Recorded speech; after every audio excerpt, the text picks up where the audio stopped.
오늘은 베드로전서 3장 13절에서 16절까지 말씀 묵상하겠습니다. 3장 13절 16절까지요.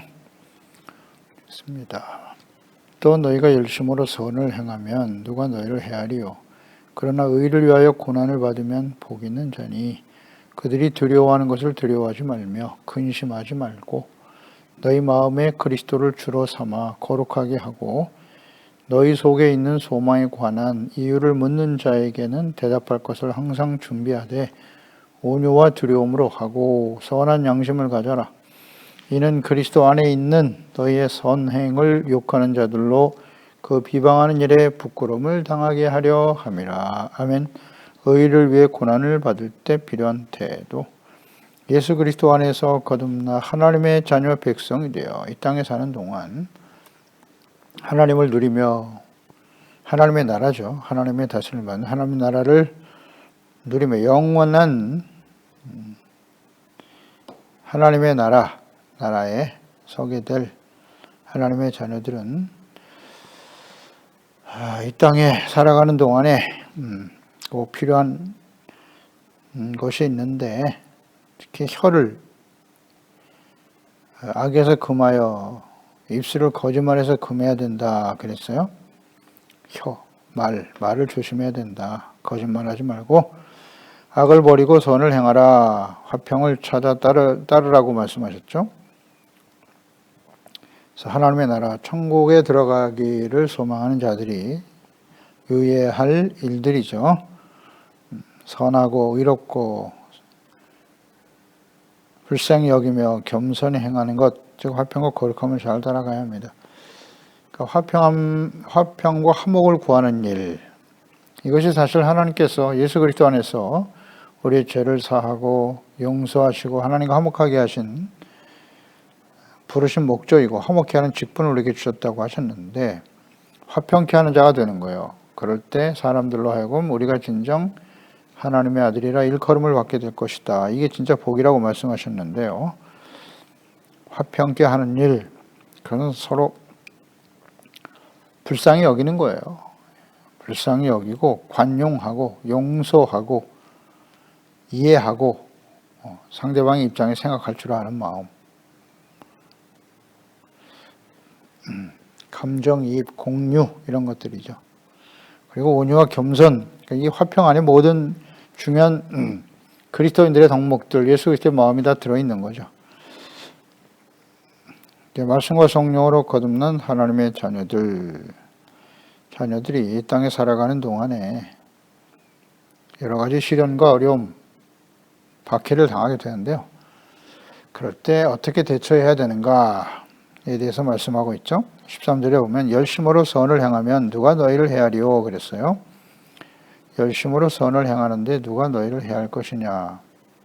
자, 거듭난 하나님의 자녀들이 악한 세상에서 열심으로 선을 행하며 살아가면 박해와 억울한 고난을 당하지 않을까요? 누가 너를 해하리요 그랬거든요. 그렇지 않죠. 현실적으로 보면 열심으로 선을 행하여 살아가면 박해와 억울한 고난을 당할 수밖에 없어요. 그건 이상한 일이 아닙니다. 너희를 해하리요 그랬거든요. 이것이 바로 의를 위해서 당하는 고난을 의미하는 것인데 그 해를 당한다고 하는 것은 우리가 하나님을 떠나거나 하나님 앞에 버려지거나 그럴 수는 없다는 거죠. 아무리 우리를 박해를 해도 선을 행하고 의를 위해서 고난을 당하는 것은 오히려 복이 되지 절대 해가 되지 않는다. 그런 의미입니다. 열심으로 선을 행하고 의를 행하는 자들이 당연히 고난을 당하게 될 것이라고 예수님께서 말씀하셨죠. 요한복음 15장 18, 19절에 보면 세상이 너희를 미워하면 너보다 먼저 나를 미워한 줄 알라. 너희가 세상에 속하였으면 세상이 자기의 것을 사랑할 것이나 너희는 세상에 속한 자가 아니요 도리어 내가 너희를 세상에서 택하였기 때문에 세상이 너희를 미워하는 거라고. 그러니까 세상으로부터 이런 미움과 박해의 대상이 됐다는 것은 이미 우리가 하나님의 택함 받은 예수 그리스도 안에서 구원받은 하나님의 자녀라고 하는 증거죠. 사도 요한도 요한일서 3장 12절에 보면 가인같이 하지 마라. 그는 악한 자에게 속하여 그 아우를 죽였으니 어떤 이유로 죽였느냐? 자기 행위는 악하고 그의 아우의 행위는 의로움이라. 형제들아, 세상이 너희를 미워하여도 이상히 여기지 마. 우리는 형제를 사랑함으로 사망에서 옮겨 생명으로 들어간 줄 알거니와 사랑하지 아니하는 자는 사망에 머물러 있느니라. 가인과 아벨의 예를 들었네요. 왜 죽였느냐? 밖에 억울하게 죽었죠, 사실. 아벨은요. 그것은 가인은 악한 자였고 그 아우의 행위는 의롭기 때문이다. 그래서 이런 박해를 당한다는 거예요. 그래서 이런 어려움들, 우리 세상에서 하나님의 말씀대로 열심히 선을 행하며 살아가는 아벨과 같은 삶을 살아갈 때 가인과 같은 사람들이 있다는 거예요. 자기들이 행위가 악하기 때문에. 마찬가지죠. 예수님을 십자가에 못 박은 그 바리새인들, 대제사장과 서기관, 바리새인들, 공회원들, 그건 자신들의 행위가 악하기 때문에 선하신 예수님을 죽인 거예요. 이런 일들은 계속 벌어진다는 거죠. 이상한 일이 아니다. 그러니까 세상이 너희를 미워하여도 이상히 여기지 마. 이것이 바로 우리가 사망에서 생명으로 들어간 줄을 알거니와 그랬어요. 사망에 머물러 있는 사람들은 어쩔 수 없다는 거죠. 이상한 일이 아니다. 그러니까 사도 바울도 역시 사역을 감당하면서 당했던 일, 디모데후서 3장 10절 이하죠.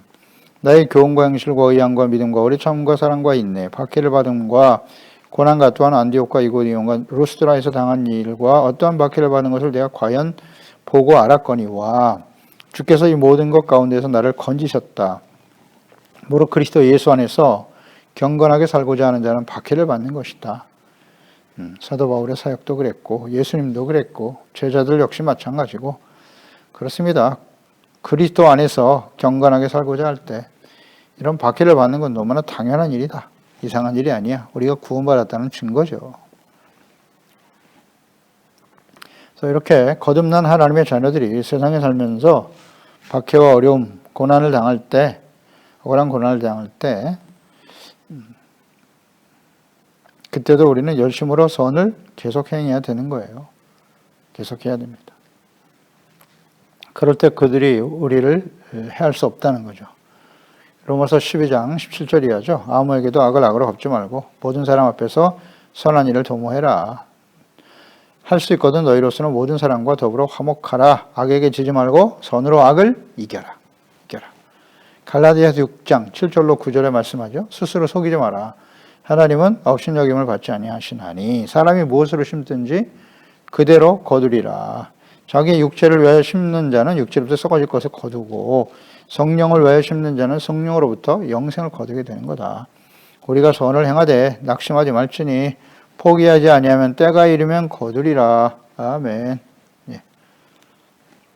낙심하지 말라. 선을 행하되 낙심할 수밖에 없는 상황들이 끊임없이 벌어지죠. 예. 이 세상이 쉽게 변할 것 같습니까? 변하지 않아요. 변하지 않습니다. 문제는 하나님의 자녀 백성들도 마찬가지예요. 하나님께서 얼마나 오래 참으셨습니까? 하나님께 돌아오라고. 죄악을 버리고 하나님의 말씀으로 돌아와 의롭고 거룩한 하나님의 백성이 되기를 바란다. 하나님의 백성들도 잘 안 되는데 이 약하고 패역한 세상이 바뀌겠습니까? 불가능해요. 세상을 바꿔보겠다고 하는 것은 어떤 면에서 보면 상당히 교만한 말이에요. 교만한 말과 행동이에요. 우리가 할 수 있는 일이 아니다. 나 자기 자신도 끊임없이 일어나는 육체 정욕과의 싸움에서 이기가 어려운데 나 하나도 다스리지 못하는 사람들이 세상을 바꿔보겠다고요? 어리석은 생각이에요. 그 자체, 시도 자체가 어리석은 거예요. 그러면 어떻게 세상에 대해서 우리는 어떻게 해야 되냐? 그냥 빛된 삶을 살아가는 거예요. 그 촛불과 같은 연약한 불빛이라도 빛된 삶, 착하고 의롭고 진실한 경건의 삶을 살면서도 박해와 어려움을 당하지만 그 빛이 꺼지지 않게 하는 거죠. 계속 성령의 기름 부으심과 하나님의 말씀으로 성령으로 충만해서 빛된 삶을 살아가는 거예요. 그런 빛들이 많아지면 세상이 밝아지는 거죠. 이게 하나님 방법 아닌가요? 이걸 모르나? 빛된 삶을 살아가는 거예요. 낙심하지 말고. 예. 그래도 절대로 어둠은 빛을 이길 수 없다. 이런 확신을 가지고요. 경건하게 살면서 당하는 박해, 이상한 일 당하는 것처럼 이상히 여기지 말고 그리스도의 몸된 교회 안에서 성도들, 그런 교회들이 점점 많아지고 성도들이 많아지면 세상이 밝아지겠죠. 그렇지 않나요? 뭐 정치적인 권력과 힘을 가지고 세상을 바꿔보겠다. 내가 세상에서 출세하고 위대한 지도자가 되면서 세상을 바꿀 수 있을 것이다. 어리석은 자요. 하나님의 자녀 백성들, 자기 자신도 다스리지 못하는 사람이 어떻게 세상을 바꾸겠단 말이에요. 하나님만이 하실 수 있는 일이에요. 우리가 할 수 있는 일을 하자고요. 우리가 할 수 있는 일을. 하나님의 말씀을 주야로 묵상하고 의롭고 거룩한 삶을 자기의 주어진 자리에서 지켜가는 거예요.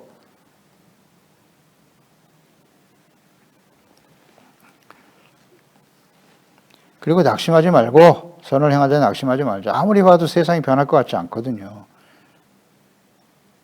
그렇지 않나요? 뭐 가깝게는 우리가 믿는 부모로서 우리 자녀들 역시도 우리 마음대로 안 되지 않습니까? 그렇게 오랫동안 기도하고 애를 쓰는데도 자녀들을 하나 바르게 예수님의 제자로 세우는 일이 어렵다는 거 현실적으로 우리가 알고 있잖아요. 그렇게 함께 살아가는 사랑해야 될 남편과 아내, 그거 쉽지 않죠.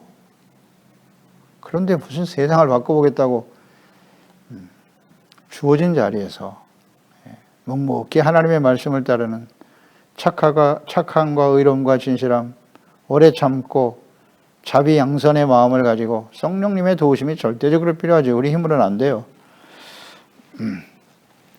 그 어리석은 말에 현혹되지 말고 각자 주어진 자리에서 빛된 삶을 살아가는 거예요. 낙심하지 말고 포기하지 말고. 14절 그러나 의를 위해서 고난을 받는 게 이게 복이라고요. 의를 위해서 고난받는 게 복이에요. 천국이 저희 것임이라. 아멘. 마태복음 5장 10절 12절 의를 위해서 박해를 받는 자는 복이 있다. 천국이 그들의 것입니다. 나로 말미암아 너희를 욕하고 박해하고 거짓으로 너희를 거슬러 모든 악한 말을 할 때 너희에겐 복이 있는 거야. 기뻐하고 즐거워하라. 하늘에서 너희의 상이 큽니다. 너희 전에 있던 선지자들도 이와 같이 박해를 받았느니라. 아멘. 의를 위한 박해 알겠죠? 이거 잘 구분하지 못하는 사람이 많아요. 자기가 범죄함으로 인해서 당하는 시련을 의를 위한 박해라고 착각하면 안 돼요. 사람은 완전하지 않죠. 다 완전하지 않습니다. 하나님의 말씀을 지켜 순종하는 것에 대한 박해. 그게 복이다 여기는 거예요. 이거 어떻게 알 수 있을까요? 박해, 시련, 고난이 다가왔잖아요. 그럴 때 우리가 어떻게 반응하느냐 하는 거예요. 상대방을 욕하고 비난하고 저주하고. 의를 위해서 당하는 박해는 그런 모습이 아니에요. 오히려 기뻐하고 즐거워하는 거죠. 박해를 받는 것을. 하나님께 감사하고 의를 위해서 당하는 일. 뭐 예수님처럼 묵묵히 십자가를 지고 가시잖아요. 그냥. 주여 저들이 하는 일을 알지 못합니다. 불쌍히 여겨 주시옵소서. 그런 예수님의 모습을 제자들은 너무너무 싫어했죠. 왜 하나님의 아들 그리스도가 왕이 되셔야지 십자가를 지시는가. 그래서 예수님을 버리는 거예요. 예수님은 어떻게 생각하는 거예요 도대체. 그런 사람들이 많죠 오늘날도. 묵묵히 의를 위해서 예수님처럼 십자가 지고 가는 것이 의를 위한 고난이에요. 그 십자가 지는 게 하나님 뜻이니까 순종하는 거죠 그냥. 뭐 예를 들면 요셉 같은 사람, 대표적인 사람이 요셉이죠. 형제들에게 억울하게 버림을 당하고 보디발의 종이 되어서도 뭐 전혀 원망하거나 불평하거나 이런 일이 전혀 없잖아요. 그 시련과 고난을 묵묵히 그냥 지켜나가잖아요. 주어진 자리에 성실하게 최선을 다하고. 그게 빛된 삶인 거예요. 그래서 사람들이 요셉과 하나님이 함께 하시는구나. 다 보고 알게 되잖아요. 인정하잖아요. 억울하게 감옥에 들어가도 그것에 또 성실해. 열심히 최선을 다해. 거기서 또 많은 사람들이 그를 통해서 하나님을 보게 되고 하나님이 때가 되니 그곳을 애굽의 총리가 되게 하더라. 하나님께 영광을 돌리잖아요. 모든 사람들이 보고. 이런 것이 의를 위해서 당하는 박해와 고난이에요. 그게 하나님의 뜻이라고 인정하고 묵묵히 그 길을 가는 거죠. 어리석어 보이지 않습니까? 그 억울함을 어떻게 해결할까? 복수의 칼을 갈고 어떻게 해서든지 내가 불의와 타협해서라도 성공해서 그들을 제압하리라? 이런 어리석은. 이게 다 가짜의 거짓입니다. 오늘날 그런 거짓 목자들이 얼마나 많은지 몰라. 이걸 분별을 못합니까? 그래 놓고는 하나님의 이름을 들먹이고 말씀을 들먹이고 자기가 무슨 대단한 계시를 받은 사람인 것처럼 여기에 다 현혹돼.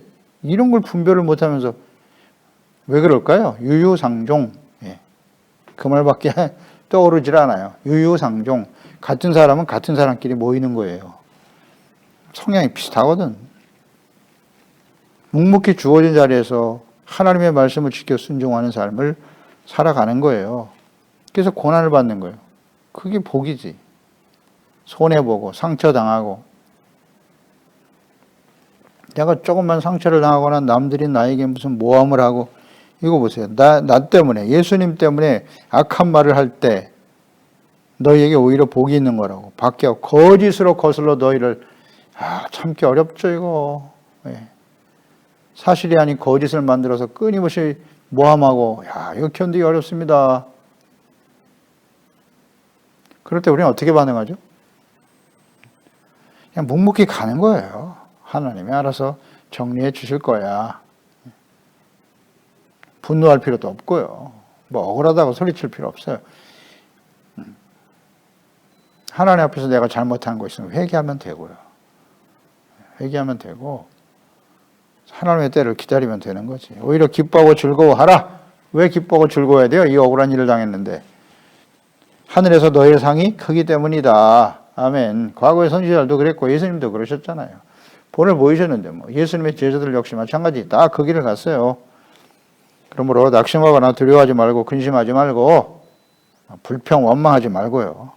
기뻐하고 즐거워해야 한다. 그러니까 고난과 시련을 만날 때 나는 어떻게 반응하고 있지?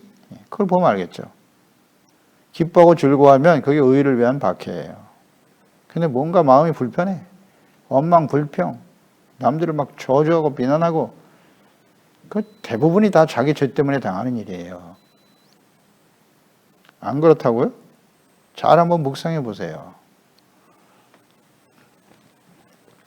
우리는 완전하지 못해요. 하나님 말씀 앞에서 자신의 죄를 깨닫고 부지런히 회개하고 육체의 정욕, 끊임없이 일어난 교만, 완악함, 게으름, 세속화의 유혹, 그 배후의 역사는 악한 영들과 우리 싸움에서 승리해야 돼요.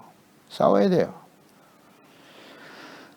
그럴 때 이걸 묵묵히 이겨내는 거죠. 이겨낼 때 하늘의 상이 크다. 왜 이걸 참아내야 돼? 하늘의 상이 크기 때문이다.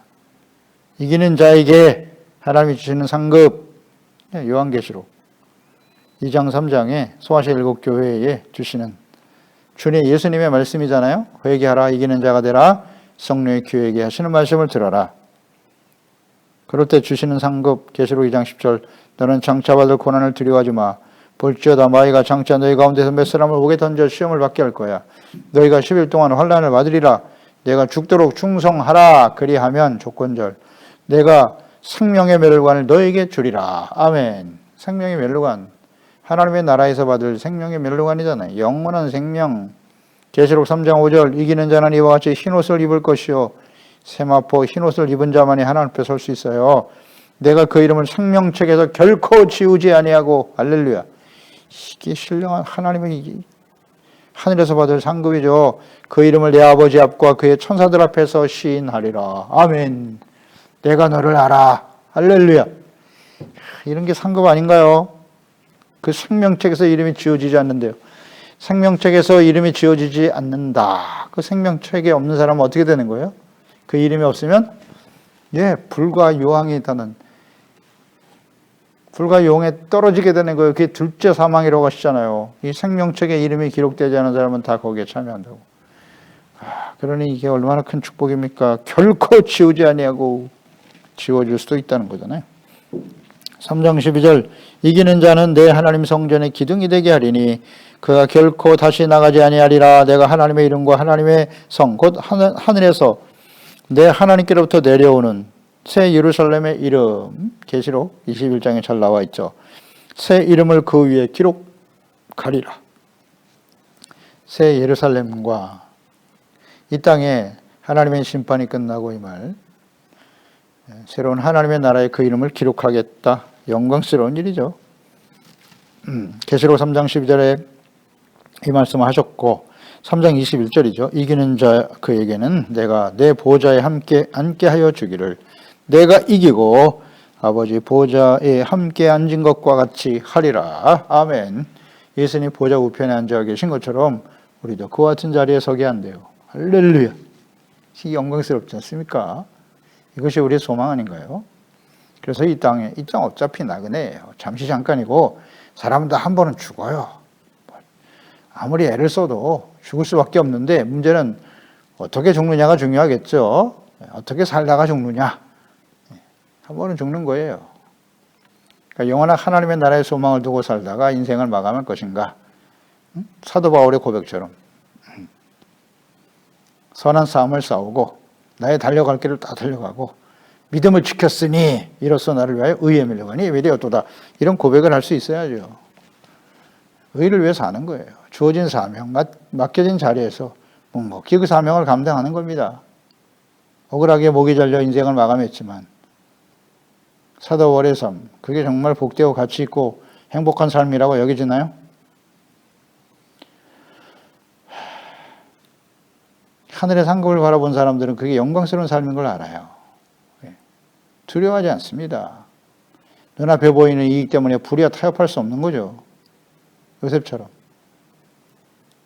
잠시 잠깐 누릴 육체의 쾌락과 자신의 유익을 위해서 하나님의 말씀을 버릴 수는 없는 거죠. 영원한 삶을 우리는 바라보기 때문에 그로 인해서 이렇게 박해를 당하는 거예요. 억울하게 감옥에 갇히기도 하고 모함을 당하기도 하고 참 억울하죠. 억울해요. 그래서 이거 묵묵히 우리는 지켜가야 돼요. 감사함으로 하나님께 나아가고 힘을 귀합해서 싸워보자. 그건 예수님의 방법이 아니에요. 하나님 뜻이 아니에요.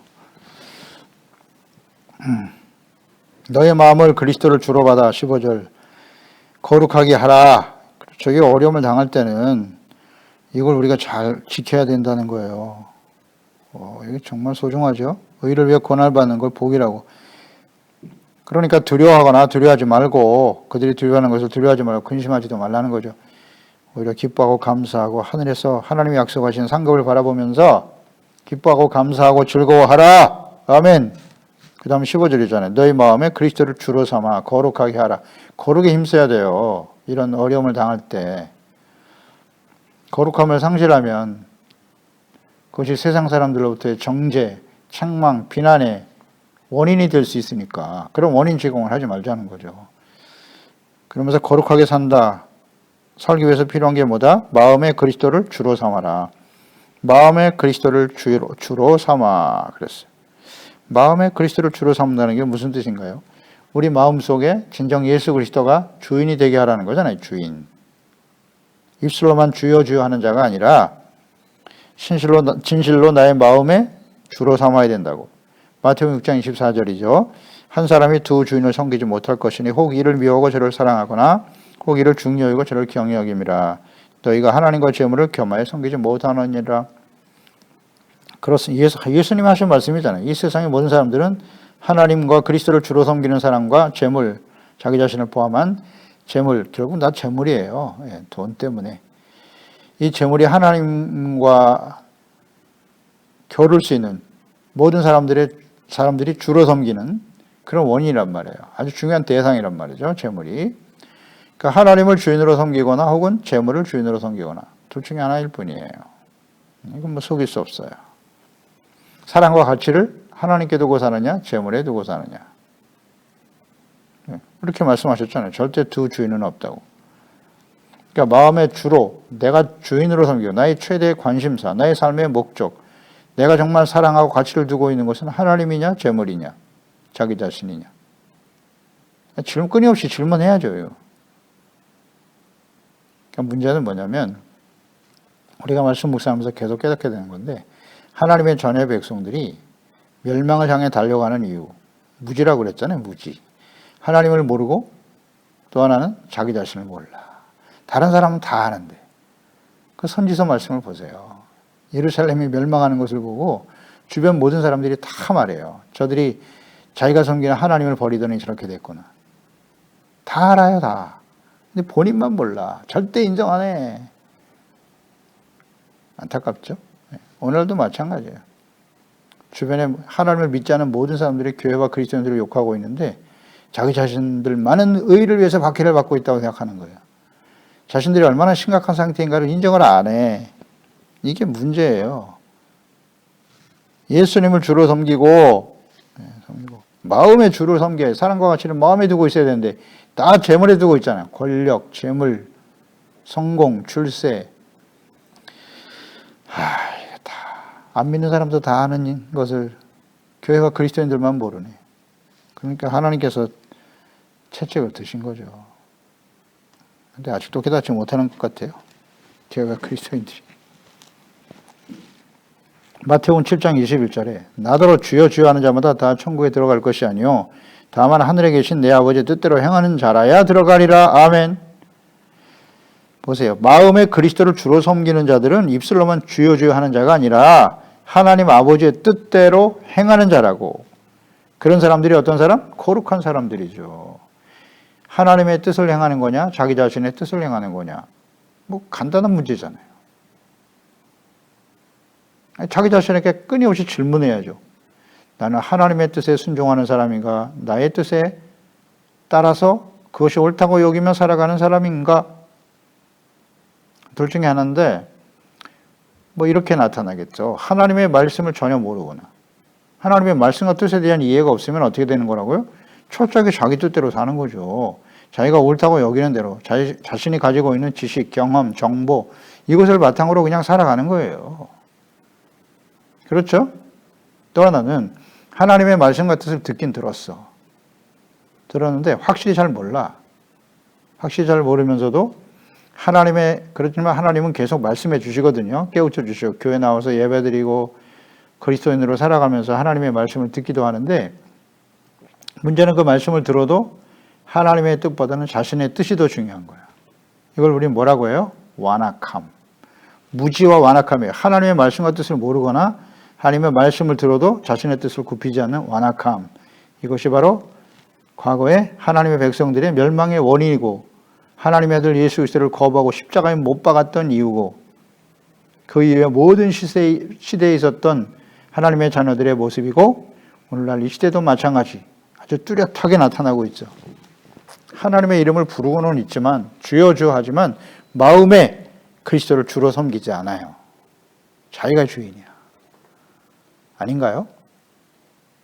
하나님의 말씀을 모르거나 관심이 없죠. 그리고 하나님의 말씀을 들어도 자기가 필요한 말씀만 쏙쏙 골라서 받아들이려고 하는 거예요. 그래서 이단이 되는 겁니다. 이게 거짓 선지자예요.